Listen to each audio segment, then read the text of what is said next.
자, 하나만 더 할게요. 그 녀석이 뭐냐면 이렇게 찾아진 원자 모형이에요. 원자 모형. 얘도 들어볼까요? 원자 모형. 도대체 인간들이 찾아낸 원자의 모형은 도대체 어떤 꼬라지로 변천해 왔니? 요거 한번 간단히 보세요. 원자 모형. 제일 먼저 원자 모형을 주장했던 사람은 이렇게 동그라미를 이렇게 그립니다. 그냥 이 끝이에요. 그 어떤 표시도 하지 않아요. 이렇게 생겼어요 라고 주장한 사람은 돌턴. 3000년 전에 아리스토텔레스가 주장했던 원자설을 그냥 살짝 꼬려다가 자기 것처럼 발표한, 뭐 그냥 막말로 하면 사기꾼 뭐 이 정도? 이 정도. 그래서 돌턴은 과학자로 취급하지 않아요. 그래도 제일 먼저 원자 모형을 주장했기 때문에 그냥 이름만 한번 들어봅니다. 뭐라고 한다고? 원자는 더 이상 쪼갤 수 없어 이렇게 얘기했어요. 원자는 더 이상 쪼갤 수 없어. 그런데 쪼갰죠. 누가? 톰슨이. 동그라미를 이렇게 그리면 전자가 어떻게 돼 있다고? 건포도처럼 군데군데 박혀 있다고. 그리고 플러스는 어디 있다고? 이 전체 모든 게 다 플러스라고 이렇게 얘기했습니다. 됐죠? 누가 얘기했다고? 톰슨이 주장한 원자 모형은 이렇게 생겼어요. 내가 발견한 게 뭐니? 전자를 나는 발견했다. 그런데 이 전자라는 애는 고정돼 있어. 이렇게 얘기했습니다. 이게 톰슨의 원자 모형입니다. 지금 우리가 알고 있는 원자 모형이랑은 많이 다르죠.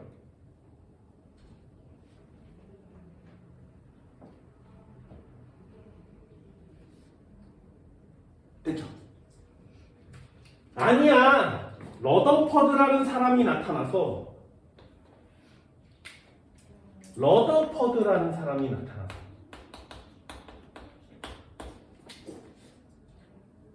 야, 플러스가 이렇게 널브러져 있다고? 아니거든. 가운데 이렇게 플러스가 이렇게 핵처럼 들어있거든. 이걸 찾아낸 사람이죠. 뭐라고? 러더퍼드는 원자 핵을 찾아낸 사람이에요.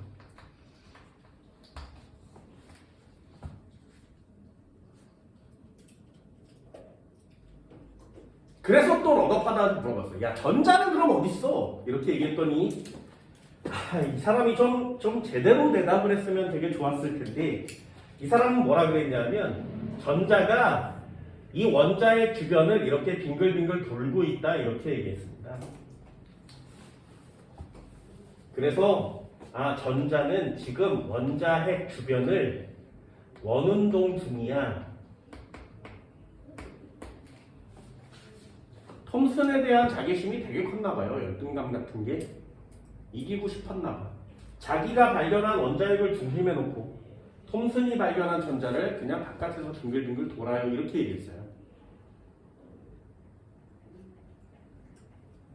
되셨나요? 그럼 여기서 끝나면 되는데 아니었던 거죠. 새로운 과학자가 나타났어요. 화학에서 제일 유명한 과학자. 니네들한테 로열링 힘줄입니다. 고3 애들한테는 진짜 많이 하거든요. 혹시 몰라서 니네들이 나중에 대학교를 가기 위해서 면접 전형을 볼 때 물어봐요. 뭐라고? 롤모델이 누구니? 가장 존경하는 사람은 누구니? 이렇게 물어볼 때가 있어. 그리고 네 인생을 바꿔놓은 책 하나 얘기해봐. 이렇게 얘기할 때도 있어요. 그렇게 얘기할 때 롤모델이나 닮고 싶은 사람 또는 가장 존경하는 사람 누구니? 이렇게 얘기했을 때 부모님 얘기하면 무조건 탈락입니다. 아버지처럼 되고 싶어요. 삥까내 이러는 거야. 절대로 안 돼요. 엄마처럼 되고 싶어요. 안 돼요. 제일 싫어하는 스타일인 거죠. 그래서 그때 얘기하라고 하는 애가 있어. 화학 관련된 과를 가게 되면 가장 존경하는 과학자 누구니? 라고 얘기하면 이 사람 얘기하세요. 보어라고 얘기를 하면 화학하는 사람들이 되게 좋아해요. 이유는 지구를 뉴턴 시대부터 물리학자가 장악해 왔거든요. 과학하면 물리학이에요. 그래서 아인슈타인까지 왔죠. 그런데 이 아인슈타인까지 온 그 엄청난 물리를 화학이 이겨본 적이 없어. 연금술도 실패했죠. 여러 가지 원자 전자를 최근에 와서 찾았죠. 그러니 화학자가 물리학에 대해서 얘기를 하면 안 되는 금기시효처럼 됐고요. 화학이 물리를 이겨본 적이 단 한 번도 없어요. 근데 뉴턴의 아인슈타인까지 물리학자가 어마어마무시하지. 그래서 과학은 물리 그랬었는데 지구상에서 유일하게 딱 한 번 화학자가 과학 물리를 대놓고 개작사를 낸 사건이 벌어져요. 그때 이 물리의 총책임자가 아인슈타인이었어요. 그러니 세상에서 가장 위대한 과학자 아인슈타인을 추종하는 모든 과학자를 모아놓고 화학을 공부했던 사람이 한 방에 개작사를 내버린 거예요. 그럼 화학에서 가장 우수한 녀석이라고 얘기할 수 있죠. 그 사람이 보호예요. 그래서 화학 전공하러 가서 롤모델이 누구야 그래서 보호요 이렇게 얘기하면 이 자식 봐라 이렇게 얘기를 할 수 있어. 반드시 꼭 얘기하세요. 생물학을 전공하게 되면 딱 한 사람밖에 없습니다. 생물학을 전공하게 되면 관련된 과를 가서 존경하는 사람 누구니 물어보면 딱 한 사람만 얘기하세요. 이 사람이 왕이야 생물. 누굴 것 같아? 니네들은 생물학자 중에 최고 유명한 사람. 얼마나 유명하면 우유도 있어요. 그 사람 이름 파스텔르. 들어는 봤니 파스텔르? 들어봤어요? 니네는 그냥 들어만 봤지. 생물학에서 파스텔르는요 전 인류를 구한 사람이에요. 그만큼 엄청난 대단한 업적을 갖고 있거든요. 이것도 간단하게 그냥 쉬어가는 페이지. 파스텔르는 태어났잖아. 생물학으로 계속 평생을 살았어요. 그래서 파스텔르가 태어나고 그 이후의 인간은 평균 수명이 엄청나게 올라가요. 파스텔르 이전의 평균 수명은 매우 낮아요. 니네 조선시대 인간들의 평균 수명이 얼마였는지 알아? 30살이요. 왜? 파스텔르 이전이어서 그래요. 파스텔르가 뭘 찾아냈냐면 하나요. 멸균, 살균, 염증이 나거나 살이 썩거나 부패하는 이유는 미생물 때문이야 라는 걸 최초로 찾아낸 사람이에요. 그래서 파스텔르 이전에는 여기에 상처가 나잖아? 수술 어떻게 해? 잘라요. 그럼 여기 맨살이 드러나겠지? 그럼 어떻게 해? 지져요. 그게 유일한 방법이었어. 그럼 수술 제일 잘하는 사람은 누구야? 이발사. 가위를 잘 다루고 면도칼을 잘 다루고. 그래서 이발사, 미용사들이 옛날에 수술을 했어요. 진짜야. 그래서 다치는 사람들이 많겠지, 전쟁 같은 거. 그래서 막 살다가 다치면 그 다친 사람이 막 피를 막 흘리고 있으면 수술을 받아야 되잖아요. 그럼 막 찾는 거야, 이렇게. 간판을. 그 간판 중에 빨간색, 파란색, 하얀색 요렇게 생긴 간판이 있어요. 요렇게. 요즘도 있어요. 요런 거 막 이렇게 생겨서 빙글빙글 돌아가는 거. 거기 가면 다 미용실이죠. 이게 미용실이면서 수술을 받을 수 있는 장소란 뜻이에요. 파란색이 정맥이고요. 빨간색이 동맥이에요. 하얀색이 림프관이거든요. 요걸 의미하는 표시야, 저게. 붕대의 표시이기도 해요. 나머지 하얀색으로 된 게. 그래서 다친 사람이 있으면 저 마크를 보고 그 사람을 데리고 가서 거기서 수술을 받았어. 그럼 거기는 의사가 있어? 아니요. 미용사가 있는 거야. 막 머리 자르다가 왔네. 어디 다쳤어? 여기 꼬매야 되는데 꼬매줘요. 여기 잘라야 되는데 그러면 가위가 막 잘라줘. 칼로 막 잘라줘. 그리고 막 지지는 거예요. 그러면 염증이 안 생기겠냐고. 그죠? 당연하죠. 그 염증이 생겨서 여기 썩잖아, 또 자라.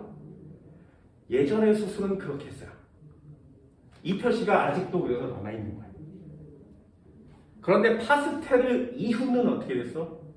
야, 이 바보야, 그거 거기에 미생물이 있어서 미생물이 여기 들어가면 염증이 생기는 거야. 그래서 미생물을 먼저 죽이고 수술을 하면 염증을 안 생기게 할 수 있어. 그러니 반드시 멸균, 살균을 해야 해. 됐죠?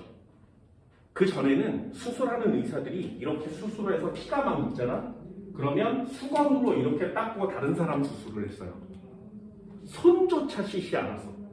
미생물의 개념이 없었으니까. 그 뒤에 과학자들은 이제 멸균, 살균이 얼마나 엄청난 짓인지 알게 됐죠. 그걸 알려준 사람이에요, 파스텔가. 그럼 다시요.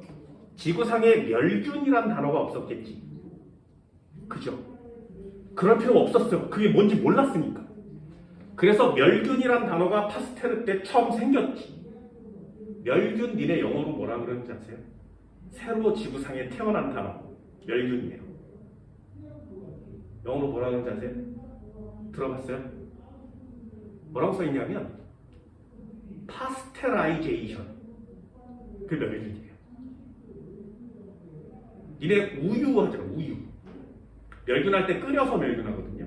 그래서 국 같은 거 끓이면 쉬지 말라고 끓여놓죠. 때에 따라서 또 끓이고 이러죠. 그럼 미생물이 없습니다. 그게 파스테라이제이션이에요. 그런데 우유를 끓이면 상하지. 그래서 우유는 저온으로 낮춰서 멸균해요. 그걸 저온 멸균이라고 하거든요. 그럼 저온 멸균은 영어로 뭐라 그래? 파스테라이제이션의 반대. 그래서 디파스테라이제이션이라고 해요. 자기 단어야, 이름이. 그만큼 엄청난 사람이에요. 이 사람이. 그 생물학자 파스텔을 이렇게 얘기하면 괜찮아. 그럼 화학자 됐지. 물리학자 누구 얘기하면 돼? 니네가 알고 있는 사람? 한국 사람. 물리학의 지구의 왕은 한국인이에요. 알고 있니? 물리 졸라 잘하는 한국인? 모르죠. 관심도 없어. 하여튼 이 수업 내용 말고는 아무것도 아는 게 없어. 아 참. 과학에 관심 좀 가져. 이 사람은 얼마나 대단한 사람이냐면 노벨상을 9개나 받을 수 있었던 사람이에요. 지구상에 노벨상을 제일 많이 받은 사람이 몇 개 받은 거야? 2개 받았어요. 그래서 퀴리 부인이 유명한 거야. 2개 받았으니까. 지구상에 2개 받은 사람은 몇 명 안 돼요. 3개 받은 사람은 아예 없어요. 그런데 우리나라의 한국인 과학자는 9개를 받을 수 있었어. 왜냐하면 노벨상을 주잖아요? 그럼 이 사람이 가서 소감을 말할 때 이 노벨상은 제 것이 아닙니다. 우리 교수님이 받으셔야 됐어요. 우리 교수님이 저한테 지도를 잘해주셔서 그리고 어떻게 하라고 알려주셔서 제가 실험을 했을 뿐이고 데이터를 만들었을 뿐이에요. 이 노벨상은 저희 교수님 거예요. 이렇게 얘기했어요. 그리고 다른 사람이 내년에 또 노벨상을 받았겠지? 그 사람한테 소감을 얘기하세요 그랬더니 이건 제 노벨상이 아니에요. 우리 교수님 거예요. 이렇게 얘기를 하는 거예요. 다른 사람 주면 그 사람도 이건 제 거 아니에요. 이렇게 얘기해요. 그게 총 9명이에요. 그 9명이 공동으로 지목한 교수님이 있어요. 노벨상은 3명까지 줄 수 있거든요. 논문에 3명의 이름이 공동저자로 이렇게 올라가면 3명한테 동시에 줘요. 교수님 이름을 맨 먼저 써야 되고 실험한 사람, 논문 제작한 사람을 써야 되고 도와준 사람을 쓰거든요. 그럼 3명을 동시에 줄 수 있으니 그 중간에 실험한 사람이 받았다면 교수님은 당연히 받아야 되죠. 그래서 9개의 노벨상을 모두 다 공동 수상할 수 있었던 엄청난 과학자가 있습니다. 그 과학자가 한국 사람이에요. 니네 이런 거 모르지. 그러니까 과학에 별로 재미가 없는 거예요. 왜 못 받았어? 그 한국인은 돌아가셨어. 노벨상을 막 수여하기 전에 돌아가셨어요. 죽은 사람한테는 노벨상을 주지 않아요. 만약에 그분이 살아계셨다면 전 지구의 과학자들 다 통틀어서 노벨상을 9개나 받은 정말 전무후무한 미친 과학자 중에 한 명이었겠지. 한국 사람은 우리 그건 몰라요. 한국 사람인데도 불구하고 오늘 뭐 수업은 좀 그렇지만 요 사람 한 사람은 그냥 이름 외우세요. 됐나요? 들어는 봐야 되지 않겠니? 어마어마한 사람 이름을. 성은 이씨입니다. 이름은 휘소라고 합니다. 이 휘소 박사님이세요. 이 박사님은 원자핵, 양성자, 중성자, 양성자를 깨부시면 쿼크가 나오거든요. 중성자 깨부시면 쿼크가 나와요. 그 쿼크를 발견한 사람들이 발견할 때마다 노벨상을 받았어요. 전자를 렙톤 경입자라 그래요. 경입자도 6종류가 있습니다. 그 6종류를 찾아낼 때마다 노벨상을 줬어요. 그 모든 거의 아버지 시작이에요. 그래서 쿼크 하나 찾아내서 노벨상을 주면 이거 교수님이 시켰던 건데 교수님이 있어야 돼. 그 교수님에 의해서 미립자, 소립자가 완성이 된 거예요. 지구상에. 그 정점에 있었던 사람이 저 이휘소 박사님입니다. 물리학의 입자 물리학의 최고봉이에요. 돌아가셨어요. 운전하다가 갑자기 전화 받고 나가서 운전하다가 교통사고 나서 죽었어요. 그래서 그 죽음조차 되게 미스테리하죠. 한국인입니다. 이 정도는 좀 상식으로 알고 계세요. 이거 다 얘네들보다 훨씬 엄청난 사람이에요. 보호하다 맞죠? 보호. 그만큼 대단한 사람입니다. 보호.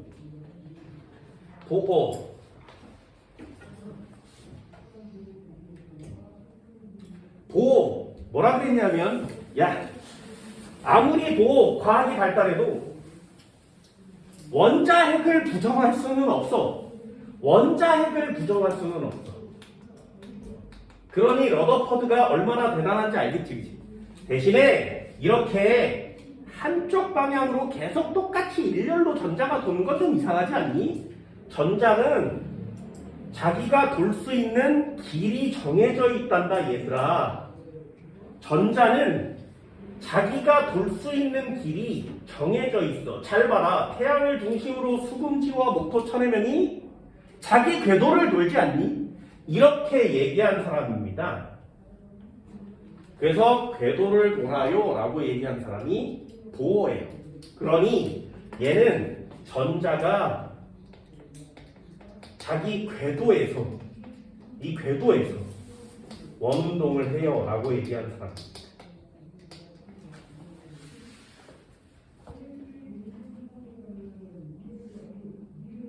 그쵸? 일리 있죠? 이거 괜찮은 거. 이런 표시 본 적 있어요? 원자핵들이 이렇게 모여있고 이런 표시 본 적 없어? 나 때는 진짜 많이 보던 표시였거든요? 이런 표시 본 적 없어요? 있어요? 여기에 원자핵이고요. 여기에 전자들이 이렇게 돌고 있는 그림입니다. 이게. 그쵸? 그럼 여기 있는 전자는 여기서만 빙글빙글 도는 거지. 이렇게 궤도가 정해진 걸 처음으로 원자의 기호로 쓰기 시작한 거예요. 그래서 보호가 꽤 오랫동안 이 모양을 전 세계 사람들이 사용하고 있다가 지금은 쓰지 않습니다. 지금은 현대의 모형이 따로 정해져 있습니다. 지금은 얘를 써요. 우리가 2단원에서 배우는 건 얘예요. 보호가 중요하던 시대는 지났어요. 그래서 보호는 수능에 진짜 많이 나왔거든요. 매년마다 100% 나오는 문제가 보호의 시험지였는데 싹 다 없어졌어. 완전히 하나도 남김없이 다 없어졌어요. 지금은 현대의 모양밖에 안 나와요. 그래서 수능 공부하는 애들도 나중에 현대의 모양만 보면 합니다. 어떻게 생겼냐? 가운데 플러스. 이걸 무시할 수 없어요. 원자핵을. 러더퍼드 이후에 원자핵은 절대로 바뀌지 않죠. 화학의 근간은 뭐야? 원자핵을 바꿀 수는 없어. 러더퍼드에서 끝났으니까. 그럼 전자가 어디 있는지가 싸움이에요. 그래서 전자가 돌아, 고정, 돌아, 궤도가 있어. 아니야. 그럼 지금은 어딨니?까지 왔는데 결론은 뭐냐면 전자가 어디 있는지 아무도 몰라가 결론이에요. 그게 지금 결론입니다. 물리를 막 배워. 니네는 운동법칙 막 배우고요. 항대성 이론 배우고 전기장 파동에너지 막 배우거든요. 물리의 제일 마지막은 뭐야? 알 수 없어요. 그걸 하이젠베르그라는 사람이 불확정성의 원리라고 발표를 했어. 지금 물리의 끝이에요. 얘도 마찬가지. 그 사람 때문에 이게 나온 거야. 전자는 어디 있는지 몰라요. 반대로 얘기하면 어디에나 다 있어. 이거 이해하기가 되게 어렵죠. 그래서 과학에서 이 전자의 위치를 이해하는 건 웬만큼의 능력이 되지 않으면 이해를 못한대요. 나도 잘 이해가 안 되거든요. 얼마나 빠르냐면 원자가 눈에도 안 보이는 만큼 매우 작죠. 거기 전자가 그 안에서 빛의 속도보다 빠르대요. 또는 빛의 속도로 움직인대. 생각을 해보세요. 빛의 속도는 지구를 1초에 7바퀴 반을 돌 수 있어요. 그게 빛이거든요. 무지하게 빠르지. 근데 작아지면 더 많이 돌리지. 작아지면 더 많이 돌리죠. 그게 눈에 안 보일 만큼 작아지면 미친 듯이 돌 거 아니니? 그래서 전자를 상상도로 이렇게 그리면 여기 전자가 이렇게 나타났다가 빛의 속도로 다른 곳에 가 있겠지. 여기서 이렇게 나타났다가 빛의 속도로 다른 곳에 나타나죠. 그래서 전자는 나타났다 없어졌다 나타났다 없어졌다 나타났다 없어졌다. 텔레포테이션 합니다. 지금 개념은 여기까지예요. 전자는 순간 이동이에요. 인간이 표현할 수 있는 단어는 그거 하나야. 전자는 순간 이동. 뿅 하고 나타났다가 여기서 뿅 하고 나타나면 순간 이동한 거 맞죠? 이 시간이 매우 짧아서 어디에든 존재하는 것처럼 보인대요. 그러니 전자는 여기 있어 라고 지정할 수가 없지. 그게 현대 과학이야. 그럼 어떻게 해? 전자가 여기서 반짝거려서 나타나면 요 녀석이 여기서 발견될 수 있는 확률을 계산합시다. 이렇게 계산하는 거예요. 그게 지금 현대 과학입니다. 전자가 여기서 반짝 사라져. 여기서 반짝 사라져. 여기서 반짝 사라져. 반짝 사라져. 그걸 이렇게 점으로 찍어 봅시다. 전자가 나타났었던 곳을 점으로 찍어 봅시다. 그걸 이렇게 점으로 찍으면 하나의 구름 모양이 나타나요. 다시 양성자 주변에 전자가 발견될 수 있는 확률이 수학적으로 계산되면 그 전자 발견될 수 있는 확률이 전자가 발견될 수 있는 확률이 있는 곳에 점을 찍어 봅시다. 그렇죠? 그럼 여기는 전자가 전부 다 스쳐갔던 거죠. 이게 이해가 잘 안 될 때도 있어요. 그래서 나는 뭘로 예를 드냐면 영화나 드라마 같은 걸 보면 범죄자가 있는데 뭐 연쇄살인범 같은 애가 여기 A씨 집에서 누구를 죽이고 B씨 집에서 사건이 일어나고 C씨 집에서 누구를 죽여서 요 주변에서 사건이 이렇게 일어났어. 그러면 범죄자는 요 근처에서 있구나라고 특정을 할 수가 있는 거죠. 여기서 이렇게 사건이 일어났어. 서울이야. 그런데 범죄자를 보니까 심리학적으로 부산에서 살 것 같아. 부산에 가서 수사를 이러진 않을 거 아니에요. 여기가 범죄자가 범죄를 많이 지은 곳을 이렇게 체크해 보면 이 범죄자가 발견될 확률이 여기에서 제일 높지. 그 발견될 확률 지점을 전자로 대입시켜서 점을 찍어 본 거예요. 그러면 전자가 이렇게 점 찍어서 여기에서 발견이 되겠죠. 그렇게 발견이 많이 되는 곳을 점으로 표시하다 보면 이 점이 무지하게 많이 찍히겠지. 그러면 이 점은 하나의 구름 모양을 형성합니다.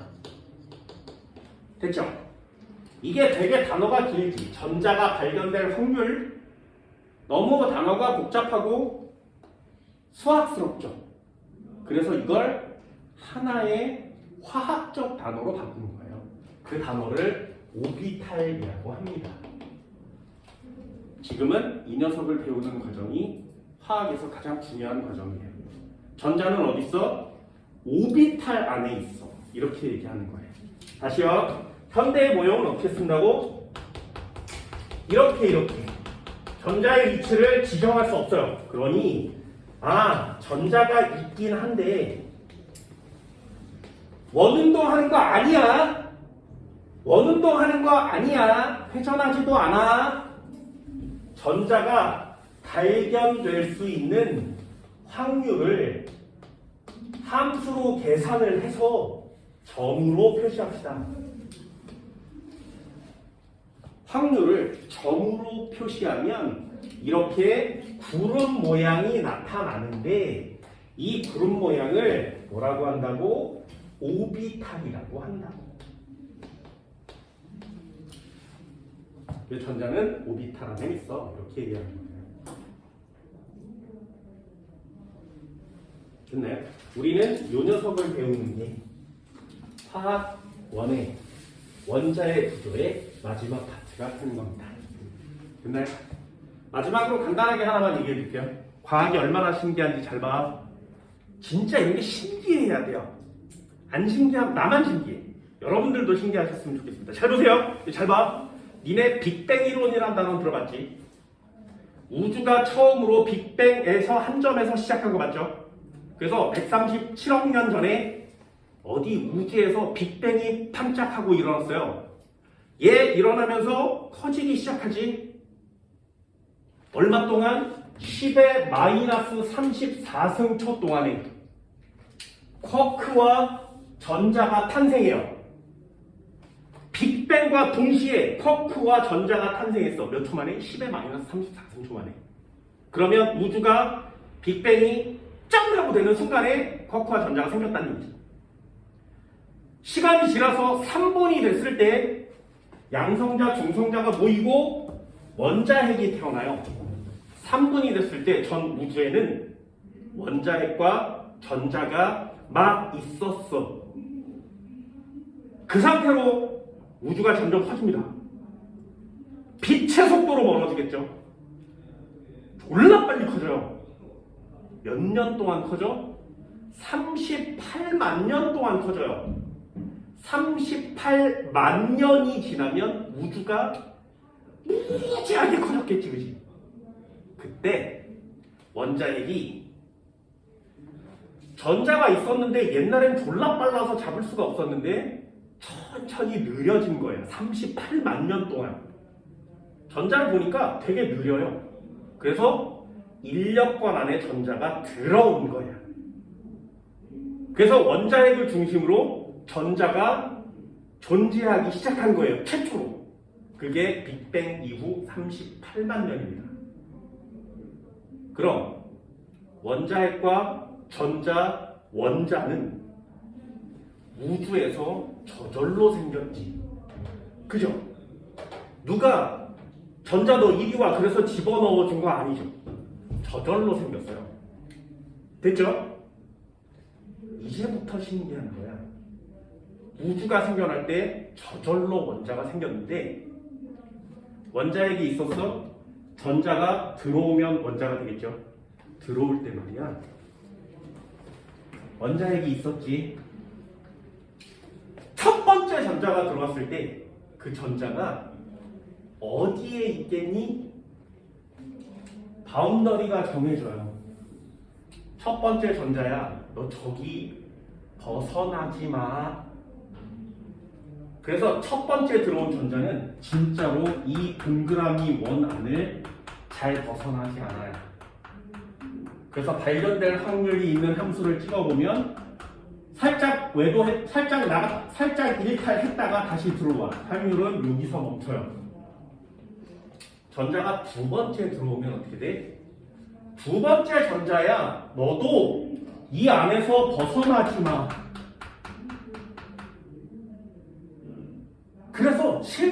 두 번째 전자도 여길 벗어나지 않아요. 그럼 세 번째 들어온 전자는 어떻게 돼요? 여기 들어가도 되죠, 그죠? 안 돼요. 법칙.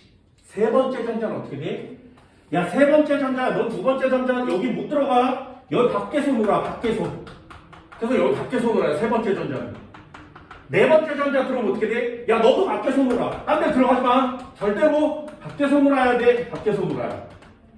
다섯 번째 전자가 들어오면 어떻게 돼? 정말 미안한데 깡 찼어. 다섯 번째 전자야, 너는 말이야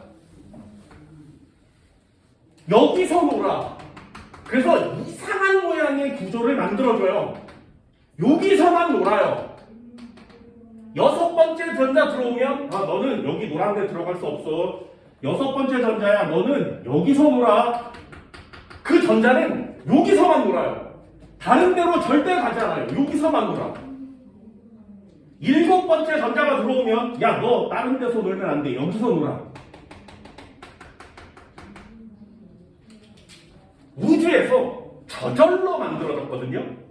전자 들어오면. 근데 그 전자가 저절로 만들어졌는데도 불구하고 그 전자가 다른 곳으로 가지 않고 이상하게 여기서만 있고 이상하게 여기서만 있고 더 이상한 건 이렇게만 있다는 거죠. 더 이상한 건 이렇게만 있다는 거예요. 그걸 도대체 누가 정해준 거냐고. 왜 그 전자는 이 파란 이 아령형 모양에서 벗어나지 않는 거냐고. 그걸 아무도 몰라 지금. 왜 그런지, 왜 전자가 이따위 꼬라지로 존재하는지를 아무도 몰라요. 너무너무 신기한 거야. 나만 신기해. 그래서 이 전자가 있는 곳을 인간들이 찾아서 점을 하나씩 찍어 봤겠지, 그지? 그 점이 쌓이면 쌓일수록 이 모양이 더 확실해지겠죠. 그래서 지금까지 인간이 찾아낸 전자의 위치를 점으로 다 찍은 결과의 그림이 책에 나와 있는 거예요. 페이지 81페이지요.